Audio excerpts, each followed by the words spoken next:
You can sure hear a lot of talking going on around here. You know, crickets make sounds that only other crickets can recognize. Frogs do the same thing.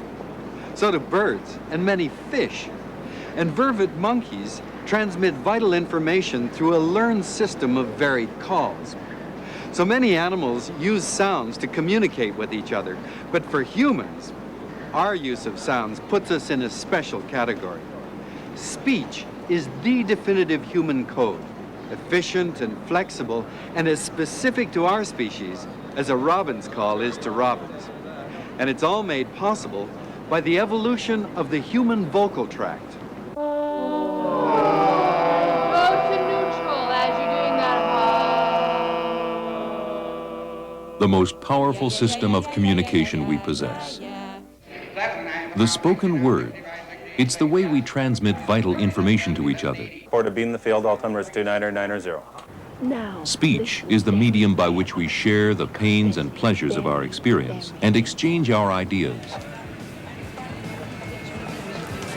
Speech cements the emotional bonds between us. We take this ability for granted, and yet it is extraordinary, totally dependent on the uniqueness of human anatomy. Richard Marx and his new one here on Toronto Rocks called It Don't Mean Nothing. Fans of Janet Jackson look as though you're going The sound starter, the larynx, sits behind the Adam's apple. A band that she has worked with considerably. The buildup of air from the lungs forces the vocal folds of the larynx to open and close hundreds of times a second. This is considerably slowed down.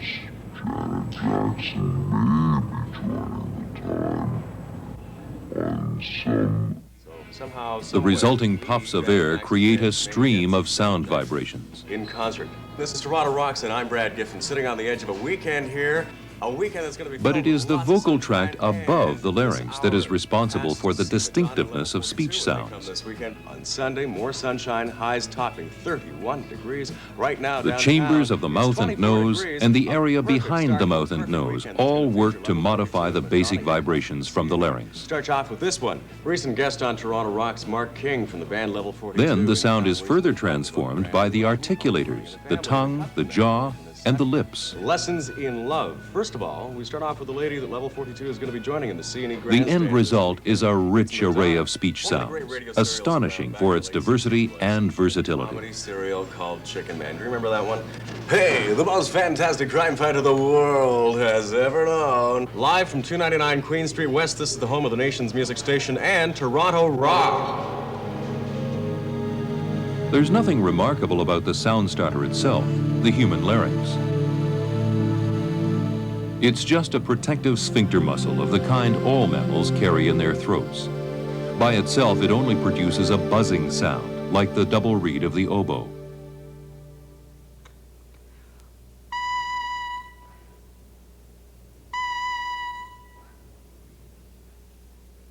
Only when the reed is attached to a resonating tube is the basic sound transformed into music.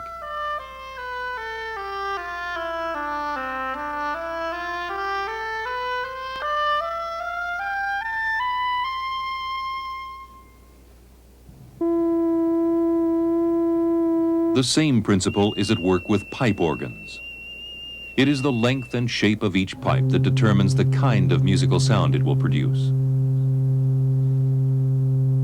Lady, the Level 42 is going to be joining on stage this The weekend. human vocal tract is like the resonating chamber of a musical instrument. Isla Bonita. This is Toronto Rocks at 427. Brad Giffen, good afternoon to you. Friday During afternoon speech, it is in continuous motion, and thus the shape and length of the resonating chamber is being continuously altered. It is this dynamic nature of the vocal tract that allows humans to produce a veritable orchestra of Cut sounds. from True Blue. Here's Madonna.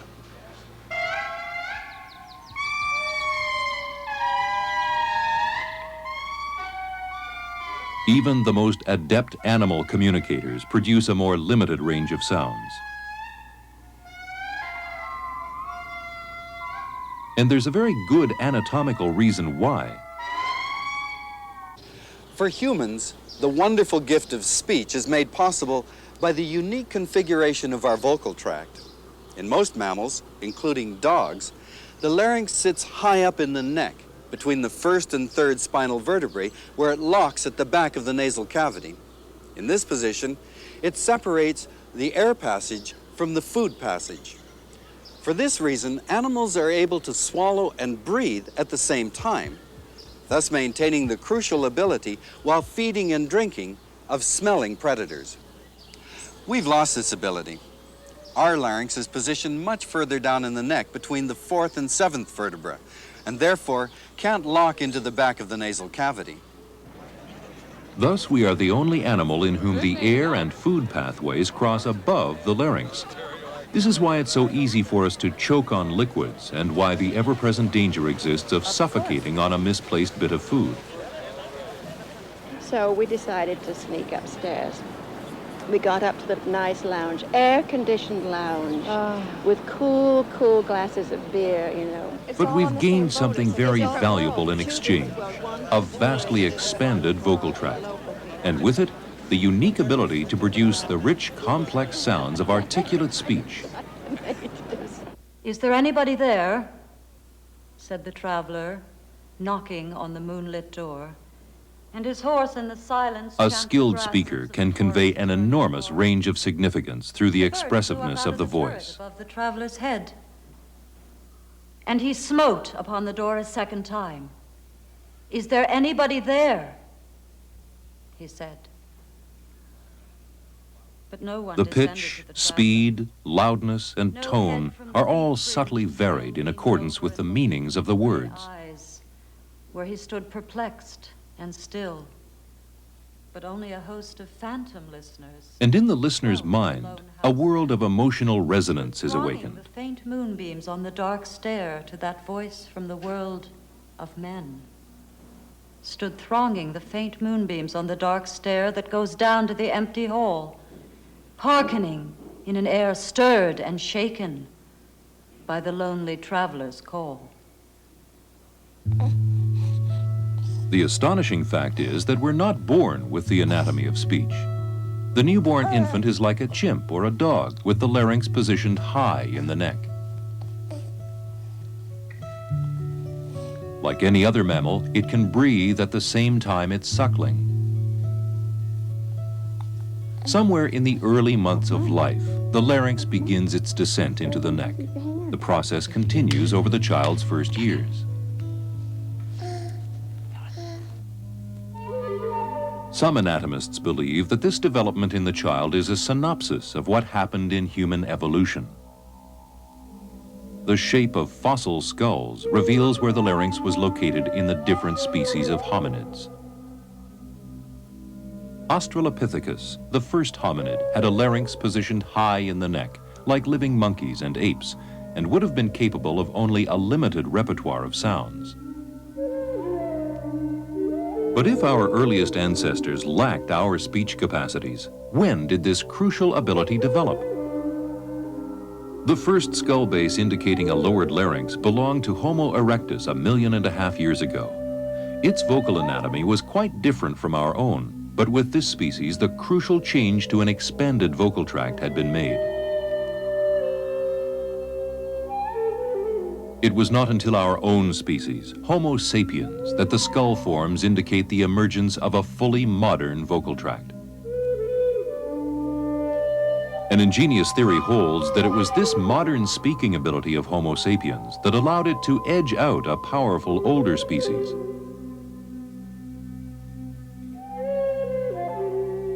Neanderthals disappeared mysteriously about 40,000 years ago. The skulls indicate that they possessed very limited vocal abilities. And according to linguist Philip Lieberman, this may have been the major cause of their extinction. Well, why did they disappear? Well, I think the reason they probably went is they couldn't talk fast. And that sounds sort of silly and frivolous, but it's not. Because if you can start communicating with other of your colleagues or fellow members of the clan or a tribe or whatever, you can transmit information to them that allows all of you to get together in solving a problem. And if you're limited on the rate of speech to as I said before, very slow rate, like I saw reindeer, that pretty much cuts down the amount of information you can come across in a given time before you forget what you started to talk about.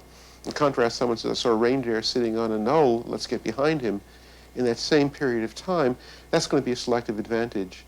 So I think human speech in itself allowed so much more information to be transmitted that our ancestors essentially edged out the Neanderthals, not necessarily in direct conflict, but certainly in the competition for scarce resources. Now, let's turn the page.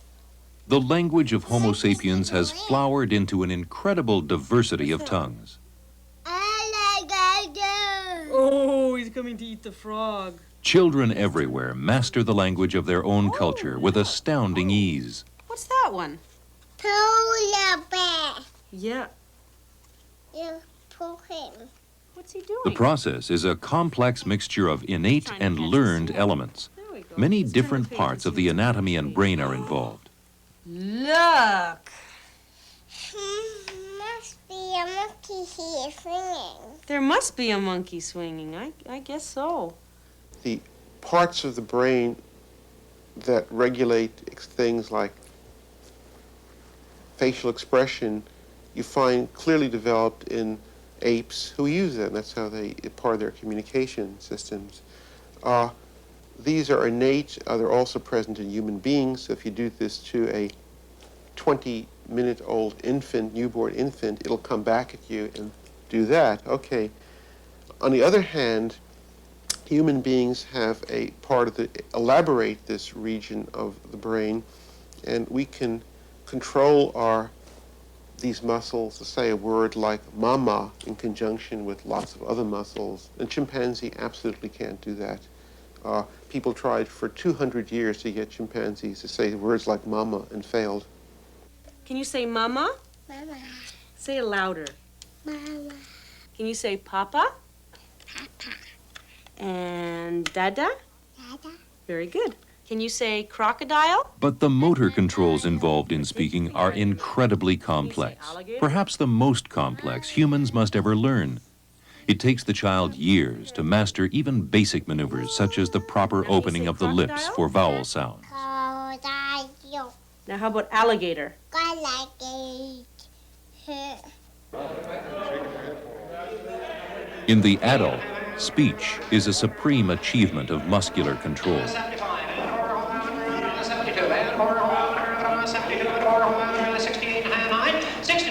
The activity of hundreds of different muscles must be coordinated in the act of articulation.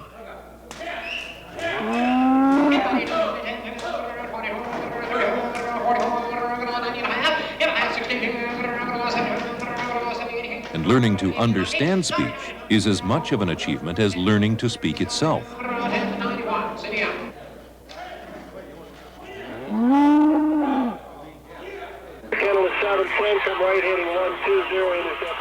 Sid Express 409, check the gear down, clear to land runway 26, wind 270, 10 to 50. City Express 608, take your next right turn, contact ground 121.7 on Bravo. 33.3 and we're going direct Buffalo, X-ray Mike. This all sounds like noise to me.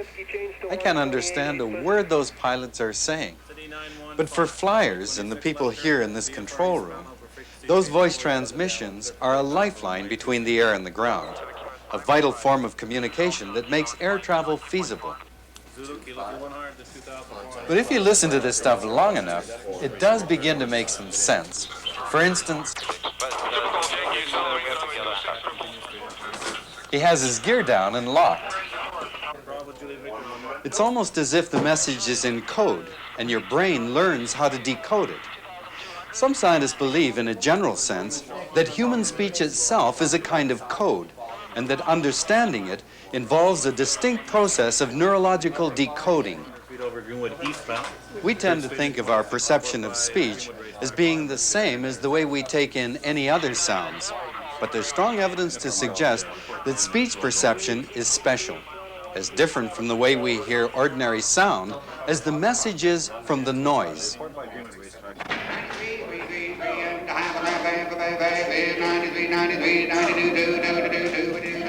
The code of speech allows us to transmit and decipher information at a very speedy rate, a rate much faster than the one we use to process other kinds of sounds. If I take this pen, I'll just tap it and count the taps. How many taps? Well, it's sort of a very easy question. It's 5 taps. Okay, let me do it again. If you're counting very fast, it's about 10 taps. And we'll do it again. You can't. Okay, if you took a tape recording of what I'm saying now and you carefully transcribed it and counted the sounds per second, you'd find that I was talking at about twice the rate of the fastest rate that you could count. You just can't even get to that rate.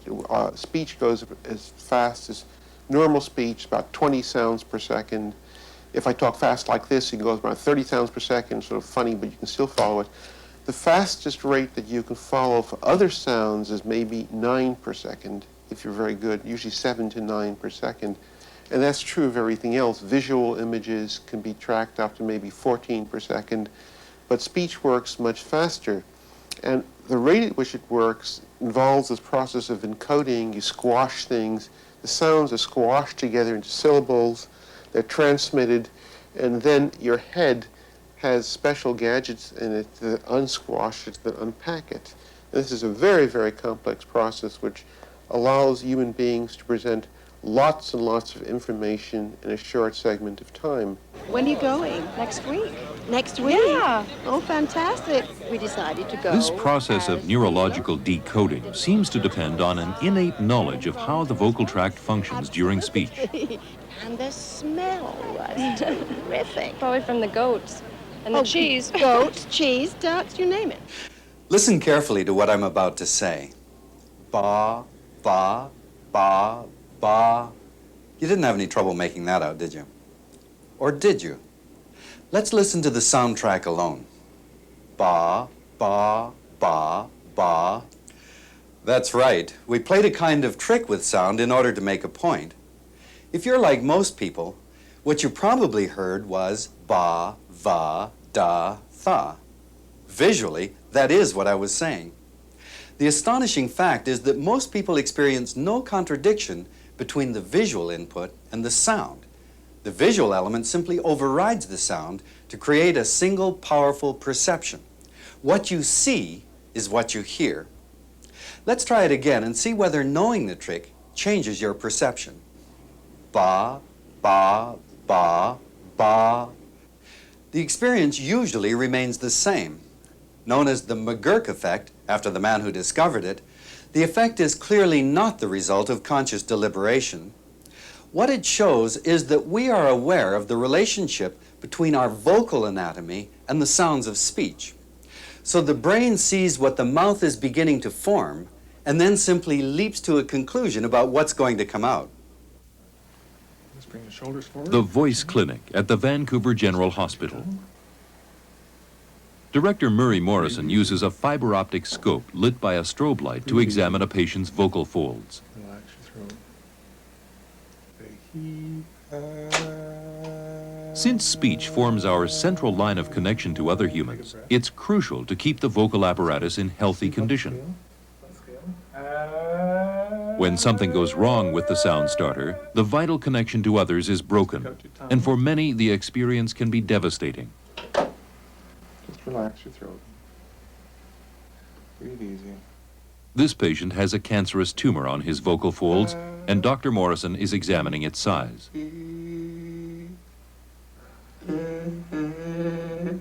Smoking is a major cause of such tumors, and the most common symptom is persistent hoarseness, a condition people often ignore for far too long. Yet early diagnosis is critical in such cases. This man's tumor has been caught in time, and he is undergoing a course of radiation treatments. When detected in the early stages, at least 90% of such cancers can be cured with radiotherapy. Once the cancer spreads, radical surgery is often the only answer. This means complete removal of the larynx. Put your finger on your neck around where it's been vibrating so you can feel it, since it's kind of hard to hear lose right the now. voice box is a deeply Try the word distressing experience. Patch up. Good try, you got some voice on up. This patient has just started working with the speech pathologist to try to Good, produce a try new again. esophageal voice. Okay, let the breath out and hold it out and then use your mouth. Say tay-pop. It's a difficult method, which many are unable to master. Good. Patch it. This plastic tube is part of a new surgical technique that is extending voice restoration to greater numbers of people. It's inserted through the throat and channels air for speaking directly from the lungs. This valve fits over the permanent opening in the patient's neck created by the laryngectomy. Now I'm just going to pop the valve into the housing unit here. Rather than breathing through the nose and mouth, the patient now breathes through this new airway to the lungs. Take a breath in, Marion, and say ah. An increase in exhalation causes the valve to divert air to the throat for speaking. But Marion prefers to control the airflow with her finger. Oh, you can speak right away with this. You talk just like you always did, except that you learn to control your finger. Because I speak on the exhalation, and you have to get a little strength in your lungs. Electronic devices are often used as temporary measures while voice restoration continues. The Cooper-Rand generates a tone which is transmitted into the mouth via a plastic tube. We went to the restaurant to have some dinner. We went to the restaurant to have some dinner. How long did it take you? With an artificial sound starter, the vocal tract once again resumes its function as a resonating chamber.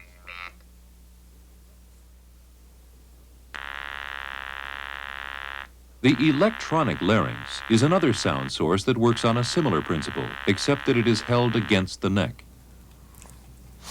It's the vibrations from this device that I am able to transfer the vibration into what you hear now is my voice. It's not as good as the original one I had, but it does me very well. And combined with lip reading, which my wife is very good at, and hand motions, which we all use, I manage to get along very well. Letting the pitch rise and then letting it fall. Over time, some manage to master the esophageal voice. Terrific. Ah. Good. We went up and down. We want to have some of that component in your speaking The most voice. powerful motivating force in getting the voice back is the need to communicate and make the connection with others again. Right. First thing, as soon as I got my voice, I went on the phone. I said hello. And my niece was very, well, they all cried. And I cried too. It took me 2 months to get my voice. Like I went to group From beginning to end. from beginning to end. Until you were talking on the phone. And I went to Cheney with you. Mm-hmm. Yeah, I was talking on the phone. And ever since when I started talking on the phone, you couldn't stop me from talking. I kept on talking. You like to talk. I love it. Good, yeah.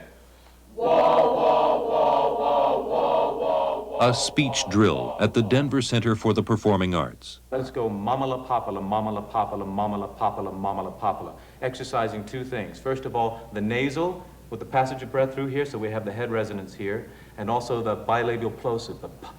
Mamala papala, mamala papala. Okay, be energetic about it. Mamala papala, mamala papala, mamala papala, mamala papala, mamala papala. Good. Students of the conservatory are training to become professional performers who will depend on their voices for their livelihood. All right, let's count 10 times. Okay. You say 20. All right, go. Lalani, lalani, lalani, lalani, lalani, lalani. Much better than you did before. Rick. Lalani, lalani, lalani. You get messed up here a little bit. All right, concentrate on those aspirated sounds. All right, let's go back to the mamala papala, mamala papala. Break it down just Falling down. Using the vocal anatomy efficiently is really a matter of the whole body. Slowly Chronic tensions in the muscles result in a constricted voice, so deep relaxation exercises form an important part of the training here. and then take it to center again. Let it down, let it go down, let it go down. Good. Then take it to the left. Okay, we'll start by... The Denver Center is unique for blending a performing arts center and school with a voice research lab. Fiber optic technology has revolutionized this field of research. The larynx is a muscle, and like any other muscle, it can be damaged through misuse. And let's have you breathe through your nose now. Fine, your larynx is coming into view. The otolaryngologist evaluates the larynx's functioning under different conditions and tries to assess its most efficient configuration. Now let's refocus that. Now give me a big cough.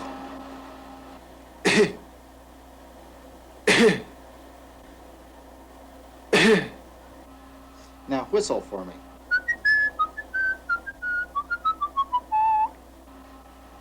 And whistle again.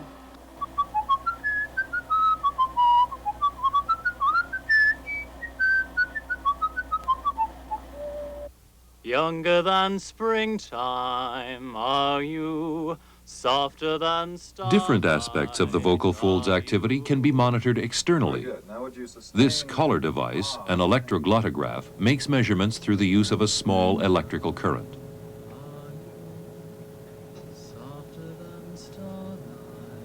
The waveform signal on the oscilloscope informs the researcher about the differences in the stress being exerted on the vocal folds.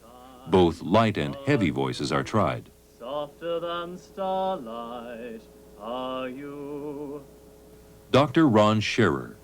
These are the two electroglottographic recordings that you made that correspond to the light vocal quality and the heavy vocal quality. The top one here corresponds to the light quality, and the bottom trace here corresponds to the heavy voice quality that you used in your singing. These are specifically different in a number of ways. The bottom one in the heavy voice has a much longer top, we call it, whereas the light voice is much more shallow. And we interpret this to mean that the vocal folds themselves are closed much more tightly in this heavy voice quality rather than in the light voice quality. These wave-shape differences are very important to us with respect to the diagnostics of voice. The data gained through such investigations will eventually be used to formulate training programs for people who must use their voices professionally.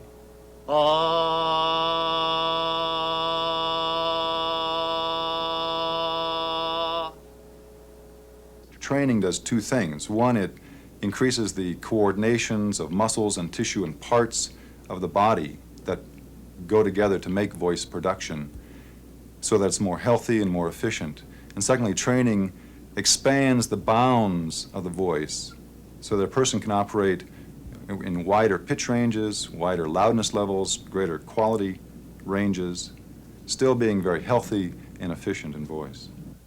2, 3, 4. Students at the conservatory are also exposed to training in realignment techniques for the whole body. The normal voice is often pinched because of too much constriction in the shoulder and neck area. Heaven is here where Juliet lives, and every cat and dog and little mouse, every unworthy thing live here in heaven and may look on her, but Romeo may not. Students learn what it feels like to lengthen the spine and lift the head up and away from the Connect shoulders. with your feet. Think of releasing down into your legs at the same time, releasing up through your whole torso. The position of the pelvis is readjusted to release the torso.